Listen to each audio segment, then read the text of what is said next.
Përshëndetje. Jemi sërish për të folur për një temë jashtëzakonisht me shumë interes, pikërisht për mitet ushqimore. Pra para ato që ne i shikojmë në internet, dëgjojmë, flasim, fillojnë të japin të gjithë ide që ha këtë për këtë gjën, konsumo këtë për këtë patologjin tjetër. Pra në një farë mënyrë ushqimet ne i shikojmë si mite apo edhe si medikamente shpesh herë në mënyrë të gabuar se si duhet të trajtojmë shëndetin dhe trupin tonë. Kam të ftuar doktoreshën, nutricionistën me shumë simpatike dhe të studiuar në një nga universitetet më të mira në Itali pikërisht për këtë tema, Silvia Guxho. Faleminderit që erdhe sërish. Faleminderit Englatina, shumë kënaqësi sa herë që shikohemi, dëgjohemi. Po, sot do flasim për mitet ushqimore që janë informacione që vijnë dhe nga biseda shumë shpesh me familjarët, me miqt, me kushërinjt, me të gjithë. Domethënë janë ato gjëra që ne i kemi kaluar ndoshta edhe brez pas brezi dhe akoma sot janë shumë të forta dhe janë gati ka marrë formën si ligje të pashkruara, domethënë diçka që funksionon, po, dhe kjo është. Dhe në fakt, doktoresha, nëse mund të pyes si funksionojnë këto në mekanizmin tonë, në mënyrën se si ushqehemi, në mënyrën se si jetojmë, se duke qenë se është edhe një temë e përditshme që askush nuk i shmanget, ne çdo ditë ushqehemi, pra, si ndikojnë këto në trupin tonë, në shëndetin tonë. Le themi që mitet ushqimore ndikojnë jashtëzakonisht shumë nga ana psikologjike, sidomos këshilla të dhënë dhe nga familjarë shumë të afërt, dhe na bën vat në vesh, na bën diçka që po, kjo gjë duhet bërë sepse kështu është bërë, dhe kjo gjë të sjellë realisht rezultatet, pikërisht për faktin që ndonjëherë dhe kur kemi provuar ndoshta dieta të ndryshme, strategji të ndryshme, jemi të lodhur dhe themi ok, po të bëj këtë gjë, besoj që do ta shoh ato rezultatin, atë gjë që unë kërkoj realisht, pavarësisht se shpeshherë edhe në këtë rast merren shumë gjëra shkencore dhe nxirren komplet jashtë kontekstit, ose aftësia dhe vetit që disa ushqime kanë realisht është kaq e vogël sa nuk mund të arrijë atë ndryshim të madh që ne duam fatkeqësisht. A mund të na citosh dhe mund të na i shpjegosh saktësisht 5 mitet që dëgjohen më së shumti dhe që praktikohen më së shumti rreth ushqimeve?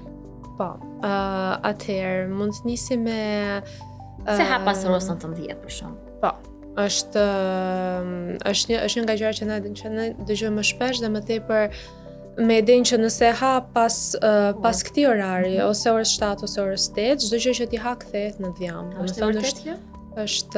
Jo, nuk është e vërtetë. Se për fatin tonë të mirë trupi nuk funksionon me orar, por funksionon me bilanç energjie në total. Dhe do ishte shumë problem po të funksiononte me orar specifik, por logjika që që është prapa këtij miti, ka normalisht si të gjitha mitet, prandaj quhen mite, sepse ka diçka të vërtetë, por që është nxjerr jashtë kontekstit dhe mendohesh më përpara që metabolizmi kur afrohet orari i darkës fillon të qetësohet dhe konsumon më pak dhe djeg më pak energji. Por nuk është, ne dihet nga ana shkencore që nuk funksionon, nuk është kështu, por ka të bëjë vetëm ritmi i ditës dhe se sa kalorinë konsumojmë në përditshmëri. Dhe kjo gjë lidhet më tepër, këshillohem më përpara nga nutricionistët ose nga dietologët, sepse duke ngrënë darkën më përpara, zakonisht rreth orës 6:30, ti e fut trupin në një gjendje argjërimi pak të lehtë. Domethënë nga ora 7 deri në 7 të mëngjesit kur zgjohesh, ke 12 orë që trupi nuk konsumon asgjë dhe mund të djegë pak më shumë energji sepse ka djegur ato që ti ke konsumuar gjatë darkës dhe mund të futet në fazën tjetër. Por që nuk është e vërtetë sepse dhe argjërimi do pak më shumë kohë që të bëhet dhe mund të ketë lindur nga shumë gjëra, por nuk funksionon kështu. Pra domethënë se është një nga mitet që përdoret shpesh, madje dashurti ime përdor këtë lloj diete, po i themi që nuk është e vërtetë. Jo, nëse është e bërë siç duhet, sepse argjërimi ka ato rregullat e veta, ka benefitet e veta, por në këtë rast nuk është argjërim, nuk futet. Pas orës 7 nuk është mit që nuk është e vërtetë që pas orës 7 çdo gjë kthehet në dhjam. Absolutisht. Cilat janë të vërteta dhe nga njështat rreth dietave detox, a ka të vërteta diçka që ndihmon në trupin të pastrohet, pra këto detokse ta pastrojnë trupin në të vërtetë? Atëherë, dieta detox, për mendimin tim personal janë përdorur kaq shumë, domethënë termi detox tani përdoret për çfarë do lloj gjëje dhe ndoshta nuk ka fare të bëjë me detoksifikimin e trupit realisht, por përdoret shumë sidomos detokset që bëhen me lëngje, koncentrat, domethënë për ta ndihmuar trupin që të pastrohet nga gjitha toksinat. Promovohet në këtë mënyrë. Mund të jetë shumë e mirë për të marrë një dozë të mirë vitaminash apo mikronutrientesh, por do ishte problem nëse trupi jonë varesh vetëm nga një lëng për të detoksifikuar. Domethënë ne kemi organ, kemi mëlçin dhe veshkat që bëjnë shumë mirë këtë punë. Mëlçia e zbërthen të gjitha molekulat dhe merret me këtë pjesë të detoksifikimit dhe veshkat normalisht që largojnë toksinat, por do ishte shumë problem nëse do kishim nevojë për një lëng ose një ushqim specifik që trupi të detoksifikosh.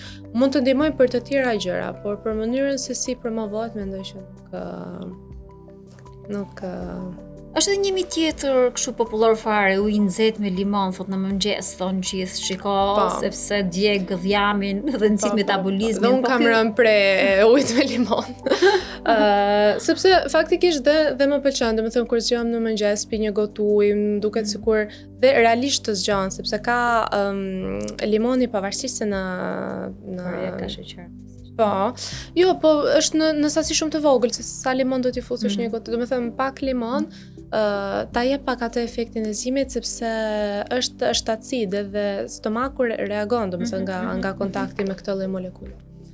Por që të ketë efekt edhe për nxitjen e metabolizmit, se zakonisht thuhet ta nxit metabolizmin, fatkeqësisht është e vërtetë sidomos uji i vakët, se zakonisht bëhet për shembull uji i vakët me pak limon.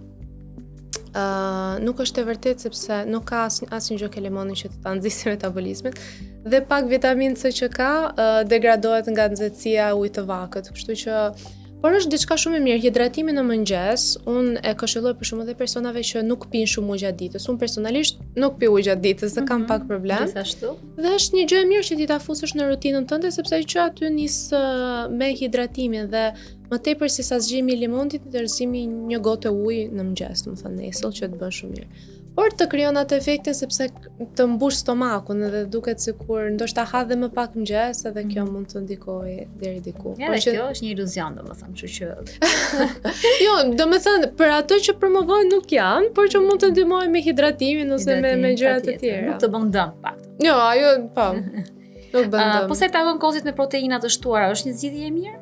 Për këtë se kemi pasur edhe një diskutim para pak ditësh, kemi folur mes kolegësh dhe është pak trendi tani në momenti që ka shumë produkte, ose produktet light ose produkte me shumë proteina. Zakonisht për shembull kosi që bëhet, që promovohet si kos me më shumë proteina. Dhe ne bëm dhe një analizë, domethënë të etiketave të llojeve të ndryshme produktesh. Dhe nëse ti shikon, mbaj mend produktet Milk Pro, që i pash më duket edhe në supermarkete, kështu që janë me vanilje, me çokoladë që shiten dhe janë kos me përqindje më të lartë proteine. Dhe nëse e krahason me një kos grek, 2% nga ato total, jo vetëm që kanë të njëjtën sasi proteinash, por kosi Milk Pro ka dhe aditiv, ka dhe elementin e aromës, mund të ketë konservant, sepse produktet ushqimore kështu janë, mund të ketë, madje ka diçka më shumë, dhe jo vetëm që s'ka më shumë proteina, por i kanë të njëjtën sasi. Mbaj mend që një kos nëse i krahason 180 gram të Milk Pro, ka 16 gram proteina, zakonisht. Kurse një kos grek në total fegja i që ecën pak më shumë, ka 15 gram për 150 gram. Pra nëse ti ha pak më shumë, e kalon me kosin normal se sa me kosin që shitet për më shumë proteina. Pra është marketing, le të themi, dhe një trend i momentit, sepse shitet diçka që ka proteinë, si gjithë diçka proteike. Kuptoj. Doktoresha, a janë në dietat zgjidhja më mirë për të humbur në peshë, pra për të qenë elegant, apo ka edhe mënyra të tjera që mund t'i zgjedhim për të ardhur në formën që ne dëshirojmë të jemi? Po, patjetër që dieta ndihmon goxha dhe është, le të themi, Për sa më përket, është baza, sepse të lejon dhe të merresh me aktivitete tjera, të jep energji dhe të jep të gjitha gjërat që ke nevojë për të vazhdosh. Por normalisht unë këshilloj dhe pak aktivitet fizik, sidomos te personat që ndoshta kanë punë në zyrë, nuk lëvizin shumë, por dhe ecje gjatë ditës, sepse dhe ecje normalisht gjatë ditës ndihmon shumë në ndjekjen e kalorive në atë përqindjen që ne ndajmë që harxhon trupi ynë. Normalisht dhe aktiviteti fizik bën shumë mirë, jo vetëm për ndjekjen e diamit apo për rregullimin e masës dhe indeve muskulare, por në përgjithësi dhe për jetëgjatësinë. Ndihmon dhe për qarkullimin e gjakut, ka një lloj lëshohet dopamin sa herë që ne bëjmë aktivitet fizik, pra ndihemi edhe më të lumtur, ka psikologjinë e vet. Sidomos dhe sportet, kur janë sportet për shkak që janë në grupe ose kështu, sepse është dhe ana sociale që të ndihmon, ndoshta bën edhe më me qejf, se ka shumë njerëz për shkak që palestrën kanë pak me vështirësi, ose nëse nuk e ndjek një person, nuk kanë fort qejf ta bëjnë. Por që unë këshilloj gjithmonë një lloj aktiviteti fizik. Patjetër, duke qenë se edhe ngrënia është një pjesë e jetës, nëse ne kombinojmë shumë mirë me një aktivitet fizik, mendojmë që mund të kemi rezultate të mira, pa qenë nevojshme që të jemi drastik në atë çfarë bëjmë me të ngrënin tonë. Po sa i takon vakteve, pra nëse ne do të konsumojmë vakte çdo 2-3 ora, e nxisim metabolizmin? Dhe kjo është edhe kjo është një mit nga gjërat që unë dëgjoj shpesh jo dhe mendoj sepse është më tepër çështje personale. Domethënë ka persona që preferojnë të hajnë 3 vakte kryesore, dhe të tjerë që ndoshta preferojnë të hanë 5 vakte kryesore, pra ta ndajnë në sasi pak më të vogël dhe të hanë her pas here. Por nuk ka të bëj specifikisht me nxitjen e metabolizmit, është thjesht çështje personale, sepse për organizmin në fund është si ekuacion. Nëse ti e ndan në 5 pjesë apo në 3 pjesë, për trupin është njësoj, kështu që varet nga rutina dhe nga preferencat personale. Okej, dhe kjo do të thonë njerëzit ta kuptojnë që kemi të bëjmë me një mit dhe duhet ripar dhe të mos bien prej këtyre miteve, sepse mund të bësh një rutinë jo të duhur për. Sa i takon mëngjesit, në qoftë se nuk e konsumojmë mëngjesin, ka shumë njerëz që në fakt ne shqiptarët një pjesë më e madhe të rriturve nuk e konsumojnë mëngjesin. Vetëm kafe. Vetëm kafe. Po. Vetëm kafe. Ngadalësohet metabolizmi në rastin konkret? Dhe këtu është po e njëjta situatë, sepse ti mund ta anashkalosh mëngjesin dhe kalojmë tek biseda që po bënim shpar për argjërimin, do të thënë kalon më shumë orë, dhe atëherë trupi fillon dhe të djegi pak më shumë energji. Dhe është një nga strategjitë që përdoret në nutricion, sepse është e thjeshtë në kuptimin që nëse ne detyrohemi të konsumojmë vaktet për një kohë më të shkurtër, pra nëse unë anashkaloj mëngjesin dhe han ka dreka në darkë, le të themi brenda 7 orësh, ha të gjitha vaktet që kam për të ngrënë, kam tendencë të ha më pak, sepse koha ime është më e shkurtër, nuk është shumë e zgjatur dhe për persona që nuk e konsumojnë, unë njoh shumë dhe vetë kam qenë që nuk konsumoj për shumë mëngjesin, sepse e preferoja dhe nuk e kisha problem. Më ndihmonte të ndihesha shumë mirë, sepse kisha rutinën time, ndihesha shumë mirë. Tani që punoj më herët, mëngjesin duhet ta ha patjetër, kështu që edhe kjo është çështje personale. A ekzistojnë ndonjë kategori ushqimesh që e djegin dhjamin, pra që edhe këtë mund ta dëgjojmë? Po. Kjo është një nga mitet më të kërkuara, le të themi, por dhe si gjitha mitet ka diçka, domethënë realitet, nuk e di nëse ke dëgjuar për shkakun që thuhet për specin djegës ose xhenxhefil ose ananas, që për shkakun mund të kenë dhe ndikojnë, le të themi, në një farë pike, sepse sa herë që ne fusim diçka, sa herë që ne konsumojmë diçka, trupi jon aktivizon një mekanizëm që quhet termogenezi, themi në italisht, që vjen nga ushqimi, pra trupi përdor energji për të djegur ato që ti po konsumon, sado sasi e vogël të jetë. Por është kaq e vogël, është shumë e vogël, është nga 5 deri në 20 kalori, është shumë pak. Dhe ndihmon, por është në sasi kaq të vogël sa nuk themi që në mënyrë direkte absolutisht nuk ndjegin dhjamin, por në mënyrë indirekte mund të ndihmojnë. Për shembull, ananasi ka një lloj molekule që ndihmon në tretjen e proteinave, por nuk është se djeg dhjamin në mënyrë direkte, le të themi. Por ka për shembull ushqime më tepër se sa djegja e kalorive, në për njerëzit për shembull që duan të pinë në peshë në mënyrë të kontrolluar, por duan të hanë shumë. Se ka njerëz për shembull që konsumojnë sasi. Konsumojnë sasi, zakonisht jepen ushqime me volum, që është selinoja ose kastraveca, që kanë pak kalori, për ti të merresh me diçka, ke nevojë të hash diçka dhe mund të jetë një zgjidhje e kompletuar normalisht me diçka tjetër, se nuk mund të hash vetëm kastravectat. Po. Nuk dëshiroj. Për të gjithë njerëzit të cilët janë të varur nga dietat, nga këto mitet, ke ndonjë mesazh për të thënë për ta? Po, që ta marrin pak seriozisht. Ta marrin seriozisht. Jo, unë dua të them që i kuptoj shumë mirë. Unë kam rënë prej miteve dhe dhe prandaj nisi edhe ky rrugtim për nutricionin, sepse gjithmonë kam qenë apasionuar dhe i kam provuar realisht të gjitha, sepse isha dhe kurioze dhe doja ta shija, por me studime dhe me eksperiencën pastaj avash dalin le të themi të vërtetat. Unë do këshilla që mund të jepja është trupi është aleati ynë më i madh dhe neve ja vështirësojmë shumë jetën duke e lodhur me dieta ekstreme ose me mite, me gjëra, domethënë që e mendojmë si rregull i artë, sepse jemi dhe lodhur nga